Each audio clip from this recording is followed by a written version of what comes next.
Et le contraste entre le publicain et le pharisien est quand même frappant.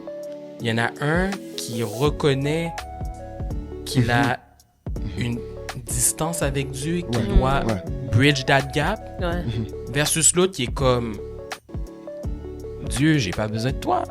En fait, je te rends gloire, mais dans les faits, ça vient de moi. Hein. C'est juste que là, je suis dans le temps, faut que je prie, machin. Tandis que l'autre est comme, je reconnais, on parlait dans les épisodes précédents qu'on est pécheur. Lui est comme, on dirait que plus, dans mon expérience personnelle, c'est plus on apprend à connaître Dieu, plus on réalise qu'on est pécheur. Ouais, tout à fait. Exact. Et je trouve dans le publicain-là, c'est une magnifique expérience, c'est que vraiment, il va à Dieu comme il est en fait.